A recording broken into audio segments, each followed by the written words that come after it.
Coming.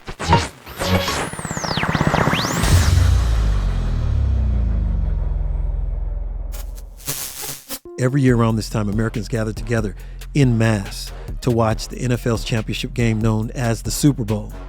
And you're looking at approximately 110 million people. That's the expectation. This coming Sunday, the 12th of February, 2023, 110 million people are expected to watch the Super Bowl.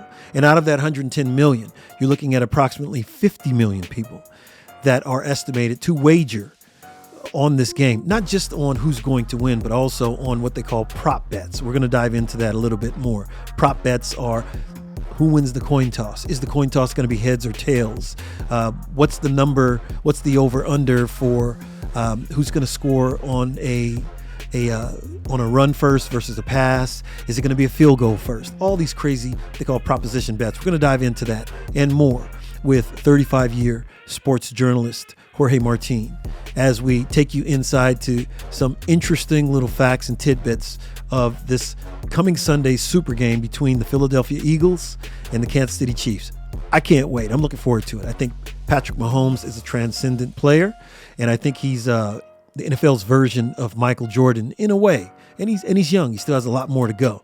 He has an injured leg, but I still think he's going to come through.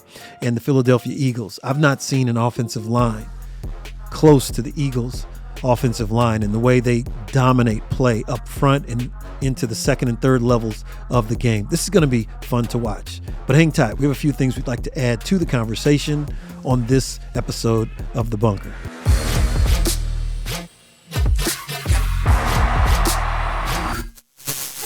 If you haven't been paying attention, there's this little itty bitty thing going on right now called the Super Bowl. You know, only about 112 million Americans will be participating in the audience this coming week. And if you don't know about it, something wrong with you. If you don't care about it, I get that. There are other things to do in life other than sports. But outside of that, let's go ahead and get right into it. This year, Jorge, I love talking to him, discussing these things with Jorge strictly because he has this incredible fantasy football league that's been running for about a decade or so. And in particular, he's tied into all these other incredible fantasy football groups that are taking place. As a matter of fact, they're all meeting in Vegas in about a week or so, which I think is absolutely incredible. And there's so much to talk about with regards to the NFL all year long. We're talking from not just the Super Bowl. This is the pinnacle, obviously, of the whole season, the culmination of everything. But what's also incredible, absolutely incredible to me, is when you think about it from the perspective of once this drops, we're talking about free agency and the draft. Once the draft and free agency run, then you're talking about what's happening in camp, who's coming back. We have Sean Payton landing someplace. All these things that we're going to get to in the next coming months with Jorge. But for today, all we're going to jump on are these two incredible teams that have done each have had an incredible season. Football is so brutal, though, that even when you make it to this place, there's so many what ifs that are going to take place. And that's something that we want to discuss today. Incredible O-line on Philadelphia's side. Haven't seen that in a long time. A transcendent player, in my opinion, one of the first transcendent players in the NFL that I've ever seen in Patrick Mahomes. Even though he's hobbled with one and a half ankles right now, he can be a game changer even on 1.5 ankles. He's a Jordan with the cough, or what did he have? The Jordan was the flu. The flu. Mahomes is that special, in my opinion. So anything can happen, and I think this was a breakout season for Hurts, breakout season for all these young receivers on Philly, breakout season for that incredible the defense on Philly, in the second level on their defense. These dudes they don't get much prep, but they are incredible. And that offensive line, I watch game after game, were anchored by Kelsey and Johnson for Philly, where they just at will pushed everybody through. So what we're going to do with Jorge today, we'd love to talk a few things about. Actually, I just love to hear what is of interest to him. We'll get to who he thinks will win. We'll get to why. And also a little bit about what the wagering space is doing. 70, I think it's going to be some crazy thing of, I'll start off with this stat. The Chiefs in the past 32 games. The Chiefs have either won out of their past 32 games, the last couple of years, or lost by no more than 4 points. And they've only lost a handful. But they've won the vast majority of those 32. And when they have lost, they've not lost by more than 4 points. People are like, what about last year? Well, most of those guys are back. Obviously, Tyreek Hill moved on. But we're looking at it from the perspective of that's a big thing to come at. But Philly seems like they've taken on their city, right? They're kind of tough. You know, Philly fans are nuts in a good way. I love them. And this team feels that, hey, we were here just recently also, not too long ago. So as a organization, so we got this. So I'll turn the floor over to Jorge. Go for it, man. Who do you think will win? Oh, well, I mean, who do I think is going to win? You know, I do that. A lot of times I get the Super Bowl wrong. I got it right last year, but a lot of times I get the Super Bowl wrong. And this is kind of like a head in my heart. My head is telling me Philadelphia. Philadelphia, the most complete teams. You mentioned the offensive line, defensive line, 70 sacks, the only team number 2 in NFL history. So that I mean, that just tells you how historically great that defensive line is. And a lot of that help is with that great secondary. You got great receivers, you got a great, and the Eagles, I'm sorry, the Chiefs have had some problems with running quarterbacks this year. So something to keep in mind there. Then there's my heart that comes in, and Patrick Mahomes is one of my favorite players. And I know that they lost a couple years ago. Their offensive line was decimated. This year they have a much stronger offensive line. So that so much is going to be, some story of Sunday is going to be told by the two, who's not going to protect. And I think that's going to be the big difference. But I'm reminded it was 3 years ago that I looked at the when the 49ers played the Chiefs much the same way. I really thought that the 49ers almost everywhere, especially on the defensive side, except for a quarterback.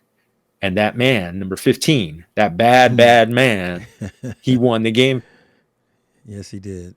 For them. And that's the Mahomes can beaten great defenses this year. He's gone over 300 yards last game against the Bengals, who have been shutting down everybody. 326 yards against these 49ers, who so many people were considering the best defense in the NFL. He went into San Francisco and beat them up for 423 yards. That's crazy. Great. Denver has a great.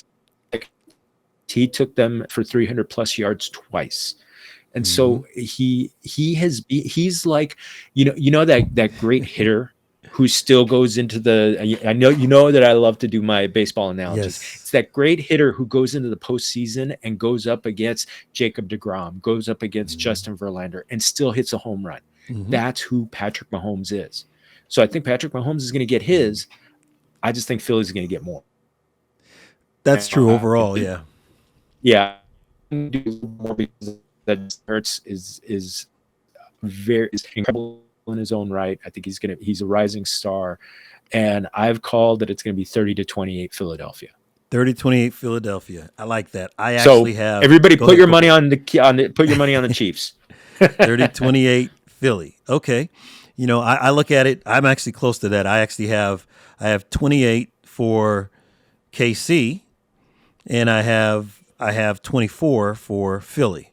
I think that the big boys come to play. Here's my wild card. My wild card has to do with Travis Kelce.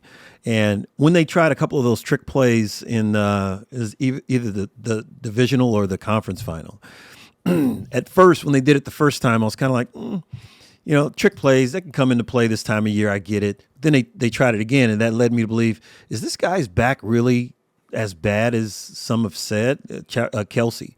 And so if that's the case, that's going to be, I think they may wind up using him as a decoy quite a bit.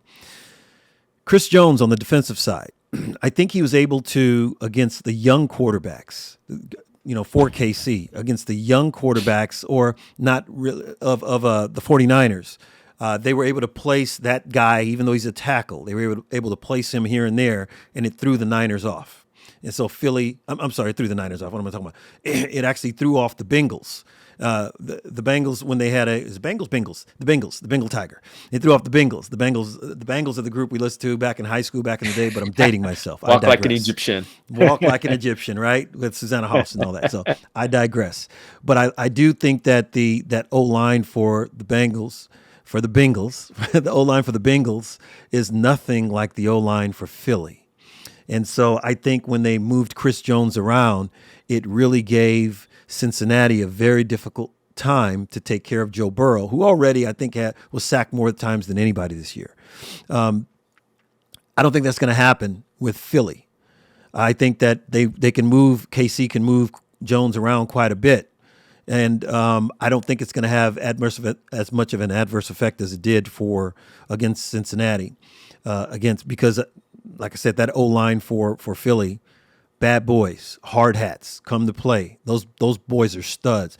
Lane Johnson, I've seen him literally pick guys up and move them back 5 yards. And the guys on the other side of the ball, they get checks as pros too. These guys are tough. So I think that's going to be a great equalizer. I just think. And you use your baseball. I like to use sometimes the basketball references. And, Mark Jackson, the great point guard back from St. John's back in the day, and then had an incredible NBA career. I love him as an announcer, and he always states, great offense will beat great defense anytime. And I think that even though the defense for Philly is stout, it's very strong. And another thing that Mark Jackson says quite a bit is, "Mama, there goes that man," and that's what I applied to Patrick Mahomes. It's so that offense, if he's feeling well, he's had 2 weeks to rest, get that ankle better, not 100%. It'll take a few months for it to come back, but I do think that this guy, Patrick Mahomes, is going to be slinging it, doing whatever they can to make sure that he finds the gaps and the holes, and his guys will come to play that day. I'll find a hole. So we both have Jorge's looking at 30-28 for Philly. I'm looking at 28-24 KC. So let's move on to, I think, offensive. Can I add a couple Can. things to what you were saying? Mm-hmm. You were talking about Kelsey.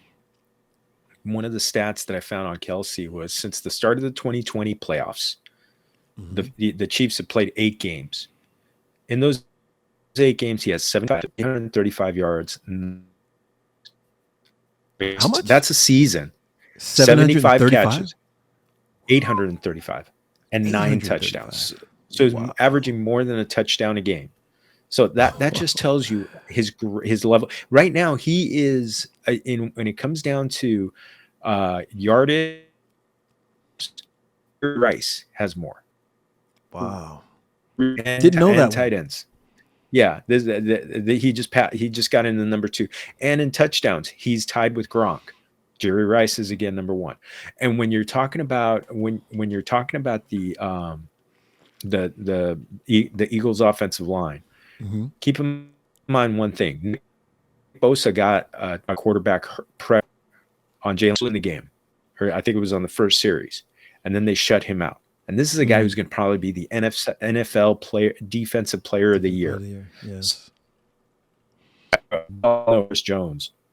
Mm-hmm. Chris Jones is probably the best interior defensive lineman in the NFL. Mm-hmm. More than likely a future Hall of Famer. But again, this is an offensive line with future Hall of Famers on it. Mm-hmm. So there's no weakness. There is no weakness. All of them, according to Pro Football Focus, they're all top 10 at their position. Wow, that's incredible. And speaking of that, here's a little digression on stats. The Kelsey brothers. You just said the greatness. You just actually explained the greatness of Travis Kelsey, and so his older brother, who helped, who was his idol when Travis was growing up.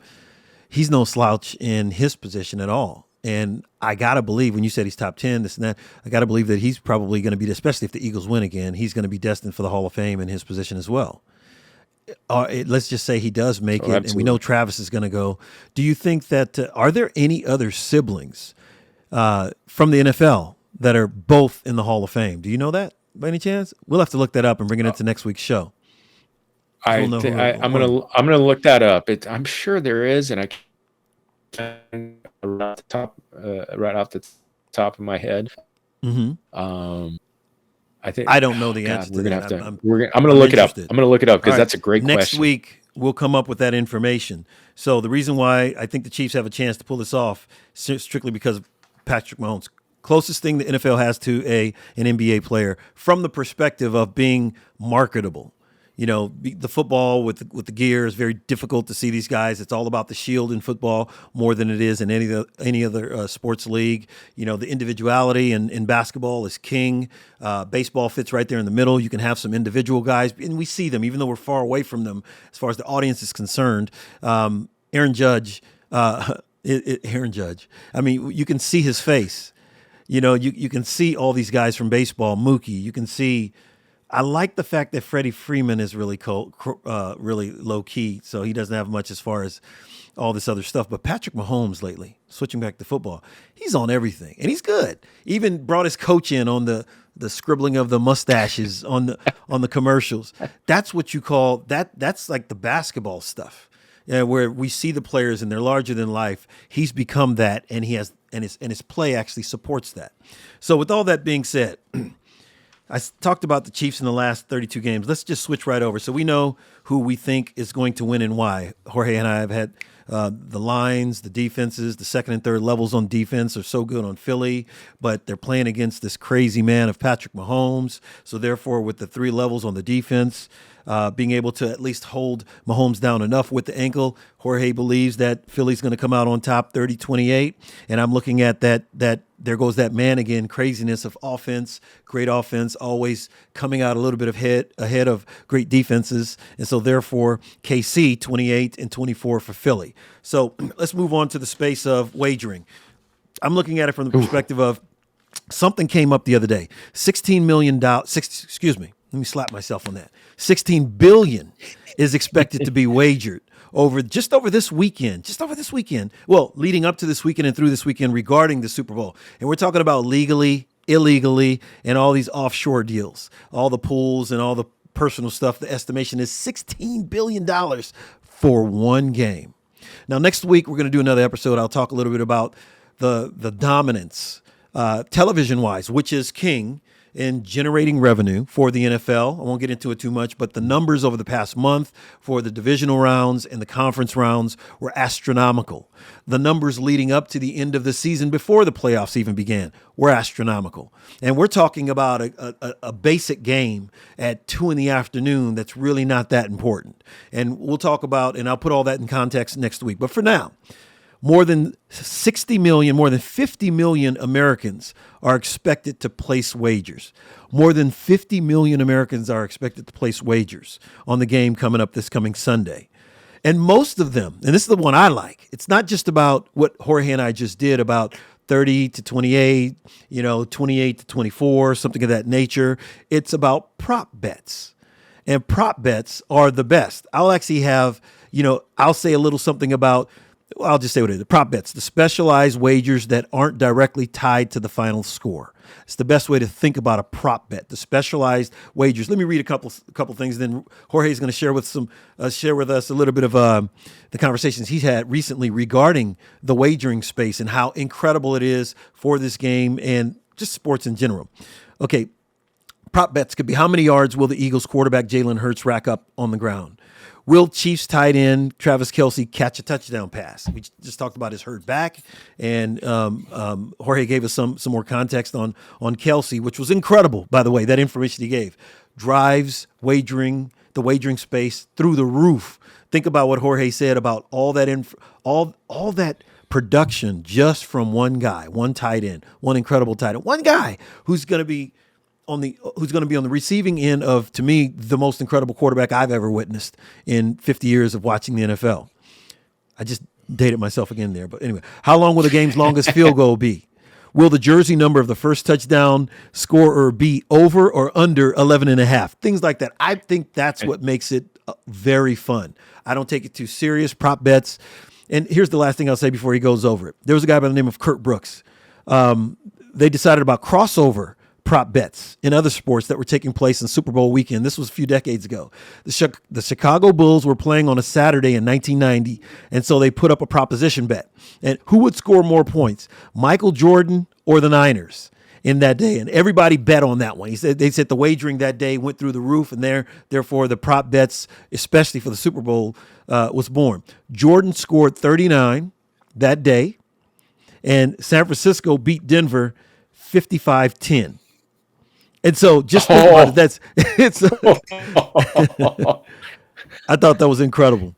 But those types of things makes it fun. That makes it a lot of fun. But anyway, I'll turn it over to him. Talk to us a little bit about what you're experiencing, not just from the fantasy football side and the wagering in that space, but everything else wagering with NFL and how that can bowl over into the rest of sports. And it gives it a whole different dynamic rather than just rooting for your team. There's so many other things that could take place. Go for it. Well, let's start at the beginning. National anthem. They've got an over under of 2 minutes and 4.5 seconds. I didn't know that. For Chris Stapleton. Yes. Okay. And that's been one of the most debated things. One until maybe the day of to bet this. Some video will come out where there's a sound, practicing the national anthem, and they'll show whether he's over. He's a country singer. We know those country singers love to draw out their vowels. Oh, and the brave. So maybe I'm taking. We're talking about beating great defenses. His prop bet of 2.5 passing yards is. That looks astronomical, but then you look at the fact that all those defenses that I mentioned, San Francisco, Cincinnati, Denver, Houston had a very good pass defense. He went for over 300 yards against all of them. So you're and if the Chiefs win, it's not going to be because of Isaiah Pacheco and Jorge running the ball. No, it's going to be Pat Mahomes passing the ball. And he's not going to run much. He's going to be staying in the pocket a lot. He only ran for 8 yards. So another thing, the for Mahomes is really good to take the under on that one. He only rushed for 8 yards last game. So love that one. Travis Kelce has a great one. Has a couple of great props on him. 77.5 receiving yards. And these are all DraftKings numbers, and 6.5 receptions. We've got Juju Smith-Schuster battling. There's Tony battling an injury. Mecole Hardman out. He was put on IR. So and we just looked at those numbers that we talked about. That's averaging over 100 yards receiving per game. Over a touchdown per game. I'm hammering the over on both of those. Love the over on those. I like those a lot. I don't know like any of the other ones with receivers. One guy, kind of a long shot one, would be putting a bet on Sky Moore because because of all the other guys who are hurt. Maybe he gets some. He ran a lot of routes in the last game. He was number 3 on the team in routes behind Marquez Valdez-Scantling and of course that man Travis Kelce. That he could maybe he could build on targets in the game. He had a big return, so maybe he becomes a bigger factor. Okay. On the other side, the Eagles side. Everything starts with Jalen Hurts, but the interesting thing with him, he's battling that shoulder injury. Now, he's got a prop of 241.5 passing yards. Since he returned from the game, his high. The last 2 games, in the 2 playoff games, he didn't need to throw much because they got off to big leads. This game, if this is going to be as good a game as I think so many people are, and Vegas is with a 1.5 point spread favoring the Eagles and a 51 point over under, They're saying that there's going to be some points going to be in Arizona, so Right. perfect condition. Mm-hmm. So these guys can, yeah, Jalen Hurts can do. Oh, one other thing, one other point in favor of Patrick Mahomes. I just remembered this. The last time the Eagles played indoors was against Dallas on Christmas Eve. Okay. Dak Prescott put up 347 yards and 3 touchdowns against that incredible Philadelphia defense. So that's the only, but you know, got hot that day. Where I think they're still pretty. I think they're still pretty good. I still like his chances. So I look at some of those games with people like Dak Prescott as rivalry games. So sometimes the emotions are so high yeah, that anything can happen. Okay, but that's still an interesting stat. Go ahead. I'm sorry to cut you off. Go for it. the other thing, rushing. Talked about a little bit earlier. Rushing QB gotten some yardage against the Chiefs. Mm-hmm. Joe Burrow got 46 yards against the Chiefs in the conference championship. You know, you got Josh Allen went for 32 yards. Russell Wilson went for 57 yards. Jarrett Stidham went for 50 yards. So you've got a rushing prop of 50.5 yards for Jalen Hurts. I don't think he's going to be limited. He's got 6 months until almost 6 months until training camp. Right. So he's got plenty of time to rest and rehab. So breakout year for him. Look at that one. Yeah, look at that one. If it's I like that one. So those guys that's gonna be good. And then you got the crazy fun other crazy fun it's even Tails, though. I've seen that one. Tails has lost 3 years. Really? Okay. So it's gonna be his. So they're saying Tails is due. So and there's another interesting one. Another interesting stat that came through. The team wearing the white jersey, which this time is the Chiefs, the team wearing the white jersey has won 13 of the last 15 Super Bowls. Really? So do with it what you want.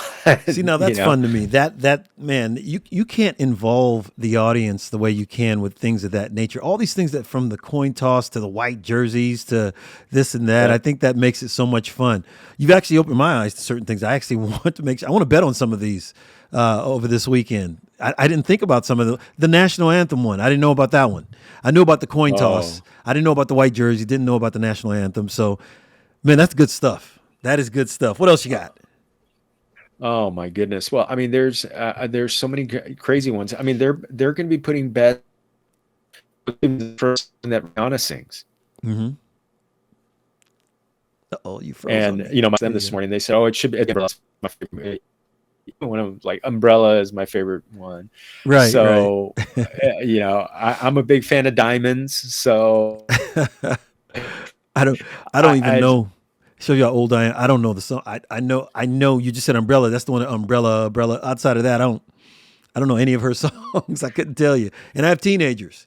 They don't necessarily listen to her, but whatever. It's going to be big. She's a big deal. I know she's a big deal. She's a superstar. So it's interesting. Absolutely. That's who they bring on to do these types of things. She's doing the halftime, and then the country guy is doing the national anthem, right? Yes. Is she doing the halftime all by herself? Yes. Last year was, the King, which was also really cool. Though to me, there's still few things that are as good as Prince singing "Purple Rain" in the rain in Miami. Yeah, you're not going to R.I.P. Prince. To me, I mean, he would be the pinnacle. He would be the pinnacle for me. That and U2 doing the Super Bowl halftime show a few months after 9/11. Jacket that was lined with inside. When he opened up his jacket, it had they showed the names of all the people I who remember passed, that. and Yeah. that hit different. But yeah, those two are absolute. Another prop bet that I saw is, you were talking about funny prop bets with Michael Jordan Hmm. and the Those 49ers. crossover Well, prop bets. Yep. well, Phoenix, which is just going to be down. There's a Gotta, bet. Who's going to have more? What is going to be a higher number? The number of catches that Travis Kelce has, uh-huh. or the number of birdie putts that Rory McIlroy has in the final round? So, When I think so about it, I took Kelce. I was going to TBA say I would take 12, Kelsey in this. I was just asking about McElroy recently, and things aren't. I mean, he and Fowler, things have been a little bit different than expectations, I guess. But anyway, that's a absolutely. conversation for another time. But that's great stuff. Prop bets. To me, if you're a casual fan, if you really want to enjoy the game and learn more about the game, and you get into the wagering space, you just dip your toe in once a year. Prop bets, prop bets. Jorge just gave us about 8 or 9 really cool and interesting prop bets, crossover prop bets, things of that nature. It makes it fun for everybody. You can get your kids into it. It's not about throwing something that's not moral onto people. It's a coming together. That's one of the things I love about sports. It brings us together. It brings us together. And the NFL, we have nothing bigger sport-wise in the world, in my opinion, outside of the World Cup. But that's a whole different conversation that we can debate. I prefer our Super Bowl here. World Cup's cool. It's great. It has its pluses and minuses.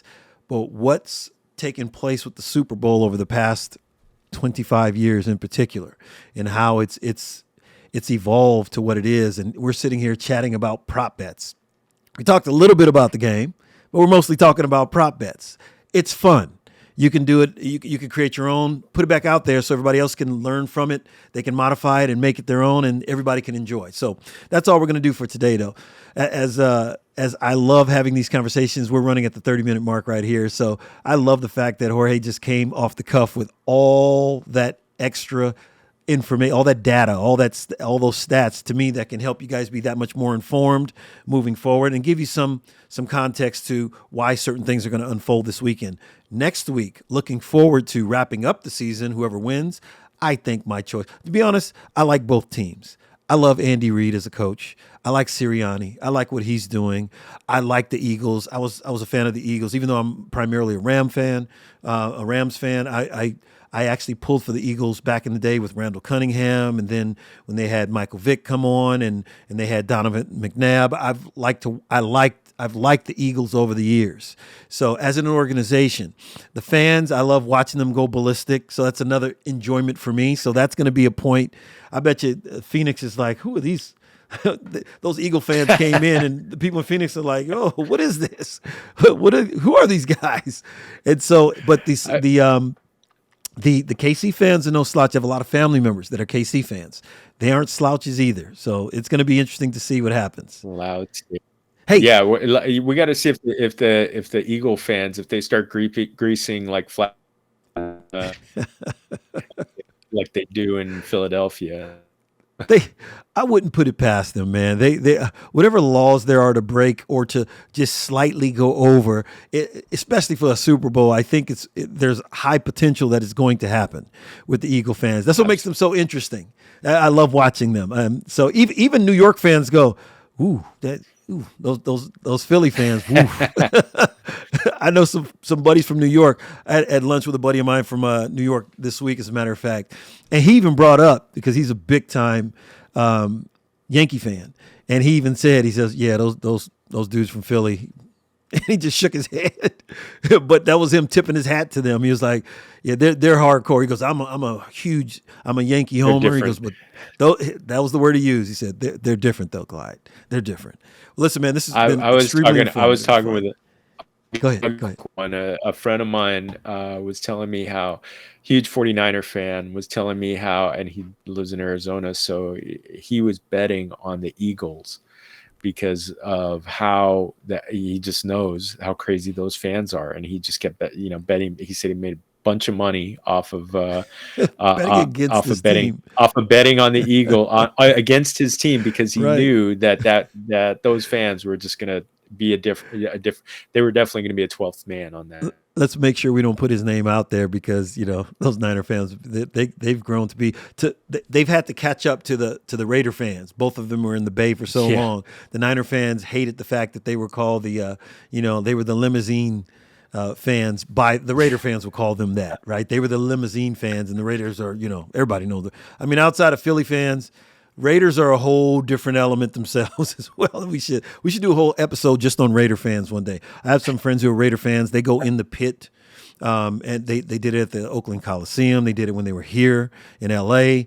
They follow the Raiders wherever they go, and you would never know. They're just regular folks, suited and booted at work all week. But man, those 16, now 17 games a year, you look at them and go like, really? And that's how they live. I'll leave you with this. So you mentioned something earlier about playing in this stadium in Arizona. I've had a little something in my craw stuck for a while about the fact that come December, January, and Buffalo goes deep into the playoffs, whether it's Buffalo and sometimes, certain teams in the Northeast or the North, the Michigan, the Ohio State area, Ohio area, and snow becomes, in my opinion, a negative factor. Hardcore folks, when you play out west or you play in Miami this time of year for the Super Bowl or the neutral sites playoffs, I like it because now I get to see more of the game being played at a high level rather than the snow being a detriment. And these guys are such elite athletes. I don't want to see anyone getting hurt because of the weather. What do you think? You think it's going to stay at SoFi and the new stadium in Palo Alto for the Niners, or in Glendale, Arizona for, where they're going to play this week? What are your thoughts on that? Will Buffalo ever receive the Super Bowl? No. Mm-mm. Makes no sense. You won't see it in Buffalo. You won't see it in Pittsburgh. You won't see it. I mean, they gave it to New York, and they got lucky because New York, it was in the 40s or 50s, but it didn't snow. It actually, the crazy thing was, like the night of the Super Bowl, a big storm came in. And so they just missed it. They missed it by only a little bit of time. The Super Bowl is just going to be, it's just ping pong. The stadiums that are the dome stadiums. So like last year it was at SoFi. This year it's in Arizona. Next year it's going to be in Vegas. And there be in New Orleans, there you go. Detroit in their dome, Miami, and it'll be it's even been in Tampa and Jacksonville. So I think it's just going to kind of go between those. Atlanta too. Another thing to keep in mind, there has been talk, and it kind of started this year, where they might start putting the conference championships at neutral sites. Just to kind of have that they've talked about a college bowl feel. Okay. So where these teams go national championship games at any of a number of stadiums, of dome stadiums, to have perfect conditions. So think about, I don't know if the teams, if you're like a Kansas City, how you're going to feel in Dallas or something like that. AT&T, that's a great stadium. So great stadium, but you're not going to get your fans. You're not going to get that. Right. You're not going to get that Arrowhead feel where it's going to be 80,000 Chiefs fans who are just coming in and just imposing their will on the defense. I see both sides of that argument. I definitely see both sides of that argument, and the side of a neutral site, college bowl feel. I think it has some merit to it, but just I love watching. No, very similar to the NBA. Oh, I'm sorry about that. So, very similar to the NBA. To me, it diminishes the importance of the regular season. Then what was the point of fighting all season so that you can have that home court advantage, that home field advantage in the playoffs? And so that's what's diminished the NBA quite a bit in a sense. But, a little bit different, but in the same space. And I think there's value to it. If you do have a playoff game in Philly, I like the fact because you see those crazy. I love the Bills Mafia. I love these guys. They're just good. To me, they're just good natured. That's one of the destinations that would be of interest to me. But I can also see, if you think about it, Disneyland is for various reasons. I never understood when people would save thousands to take their kids to Disneyland, whether it was Orlando or LA or Anaheim each year. In a sense, we grew up in the LA area, so we had a chance to actually go to Disneyland several times when we were younger. So there was a whole different appreciation, I think, that we had. We didn't have to save and do these family vacations or anything of that nature. So, but I can understand if there's a neutral site for a football playoff game and you're a fan of X team and, hey, we're going to save, honey. And if the Eagles go to, and they're going to play at a neutral site, Vegas, I'm sure would be one of the neutral sites. Well, we're going to go to Vegas and make a family trip out of it. I can understand the value and the merits of that too. But diminishing the fact that I struggled so much throughout the regular season, and therefore you're going to take that away from me. I don't know. But anyway, that'll be interesting to see. But for now, 20, I took it off here. 30-28 Philly for Jorge. 28-24 for me for Philly. 30-28 for Philly is Jorge's pick. My pick is 28-24 KC. I think it's going to be a good game. That's all I hope for, first and foremost. Jump into your prop bets. Pick up some chips and dip. Have a great time. Invite some friends over. It's another way for us to all get together and have a good time and enjoy each other's company. Be serious about it, but make sure it's serious fun. And that's the whole point of this whole thing. So I love talking about it. I love seeing others talk about it. It's very interesting, fascinating. Next week, we'll do a full wrap up on any and all things NFL. I think it was one of the most incredible seasons I've ever seen. Looking for all the storylines with Jalen Hurts and his shoulder, Patrick Mahomes and his ankle, that O-line for Philly against that quirky D-line for KC. KC's O-line, can they stop this defensive juggernaut of Philly? All these things, the coaches, the old school Andy Reid, which I love, who I love, against Sirianni coming up, taking his shot. There's so many great storylines going on. The coin flip, the prop bets of what's Rihanna going to do and what's the next commercial going to be? Is it going to be more automotive commercials? It's going to be how many Ant-Man commercials are we going to see? And what's it going to be about? So there's all these crazy things and it's fun. It's all for fun, guys. It's all for fun. Love the fact that you guys joined us today. Looking forward to having more discussions on the wrap up next week. Go Gatorade. For it, Jorge. Gatorade always. And get the Gatorade. Always. So I've seen some where they talk about, is it going to be the green Gatorade or is it going to be the orange Gatorade? Are they going to get him in the back or are they going to get him right on top of it? I've seen so many different prop bets on all that stuff. It's incredible. I know it's sticky because I've tried it myself on my hands and that was enough. And it was an accident, but it's sticky, so I can only imagine. But they don't care. If they've won and they get the Gatorade shower, who cares?